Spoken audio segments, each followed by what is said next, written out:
How many times with? Once. And you said that there was another girl. How many girls altogether? That was it. No. No. You said that there was. Help me out here, Aaron. There was sister.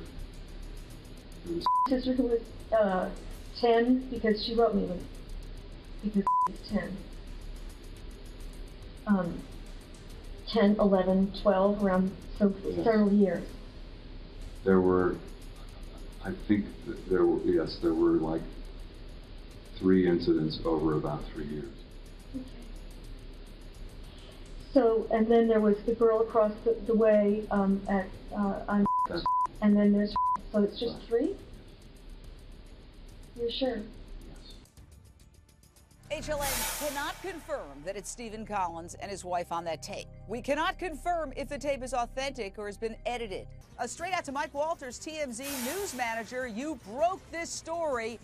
First of all, what's the latest? And I'd also like to get your take on Stephen Collins' apparent silence on the most serious issue, the molestation accusations. Well, I'll start with that one, Jane. I can tell you the reason he's not addressing it is because that is his voice on this tape. That is him confessing to his wife.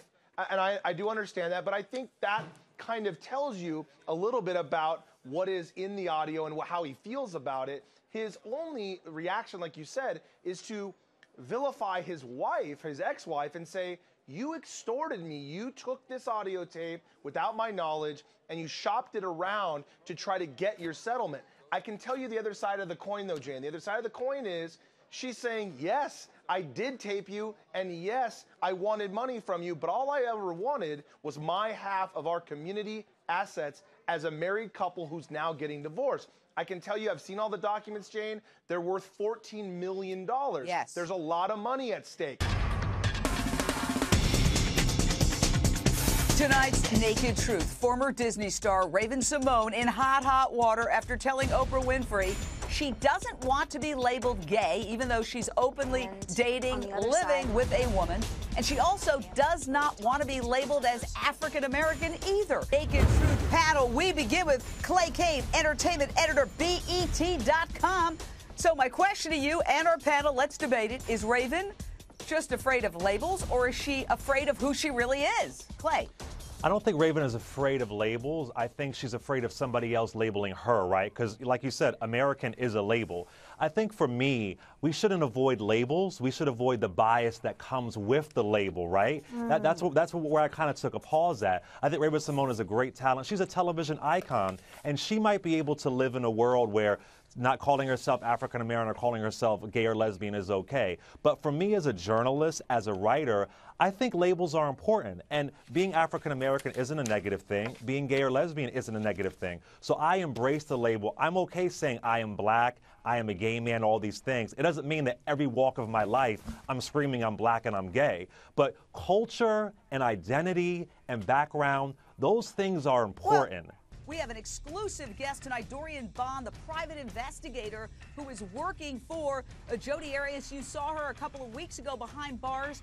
Tell us what she's like. Some people have said she seems scared, frail.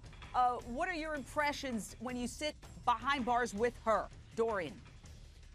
Usually when I meet her, she's very upbeat. She's very prepared to what she wants to talk about. She's expressed some concerns with the lead attorney on the case. She's happy with the second chair and her mitigation specialist, but what she hired me for was to work forward on her appeal case. I'm scared. If you can pull out a gun in front of it's 2 kids in the back seat. If you understand? Yes. All right. No, don't mess my. Now they're about to mess my. No. I'm not the operator of this vehicle. So if you do that, all right. I'm not the operation of this vehicle. Are you gonna open the door? Why do you say somebody's not gonna hurt you? People are getting shot by the police. Oh! Damn! Ah! Ah! That was crazy. That is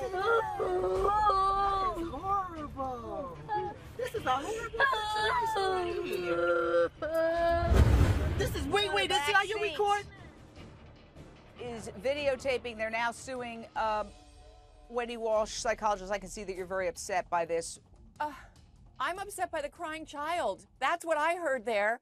This was absolute undue use of force. This is child abuse. That these poor children, the trauma these children went through witnessing this just because a man who they know was sitting in the passenger seat. That's all he was doing. He wasn't even driving while black. He was riding while black.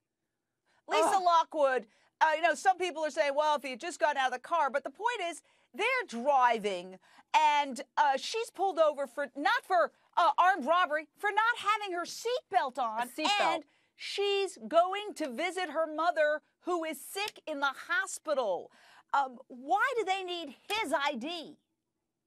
This is here's the greatest question. Why was this so escalated? Yes, they have a right to ask the passenger for their identification, to identify them. It's part of the stop. So legally, they can ask for that identification. Did he have to exit the vehicle? Absolutely not. Did he reach for his citation and attempt to give it to the officer? Yes, he did, according to reports. Did he need to roll his window down completely? No. He had verbal communication with that police officer. Why was there a stop stick put in front of that vehicle? What did the police think prior to that stop? Because we know police make stops not just for seatbelt violations. Did they think that something had gone on prior to that and use the seatbelt violation as their probable cause to find out who was inside the vehicle and for what reason?